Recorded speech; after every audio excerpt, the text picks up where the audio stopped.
What would you do if you were suddenly de-aging? You were getting younger. I'm InSound and I saw Star Trek The Animated Series Season 2, Episode 6, The Counterclock Incident.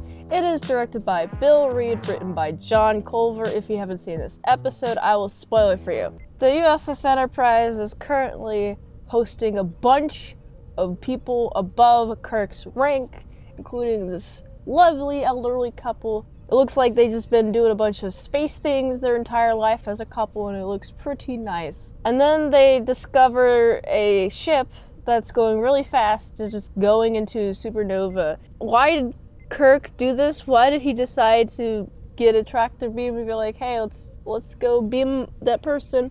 Let's make sure he doesn't die in the supernova.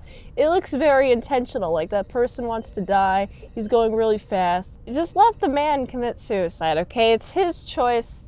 Let him do it. But no, Kirk has to help him. And because of this, he gets stuck in the tractor beam. And because of this, they get dragged in with the gravitational force of the supernova. It has its own gravitational pull, and that ship is pulling the Enterprise, and that ship is being pulled by the supernova, and so there's just a whole lot of pulling going on. And by the way, some time dilation is happening. I don't know how this works physics-wise or time travel-wise. I'm not a time expert, but everybody starts getting younger until everybody's like a child again. But we got the really old people. They're now, like, young, relatively. They're, like, in their 30s instead of their 50s or whatever. It's just fun seeing everybody de-age and everybody's just being a youngin'. And what's interesting is all of their clothes fit. Like, their clothes shrink as they also shrink. Instead of, like, how it would normally work, you got adult clothes that would just get bigger on the body of the youngins until it doesn't fit at all completely, and then they have to get like a new outfit. But they just the outfits shrink. The outfits shrink with the characters. I like how ultimately it's up to the two adults on board to stop this de-aging process. Just let the freaking thing go. Why did you have to get that ship in the first place? They have to get home. And I like how eventually they figure out, the transporter has a copy of all of our atoms, but at the correct configuration. So if we all went through the transporter, it would just be regular age again. And that's what happens. And everybody becomes regular age again, and it's a really fun time. On one hand, I like this episode because it's pretty memorable. I like everybody getting really small. It's kind of like a Benjamin Button situation. It's really fun.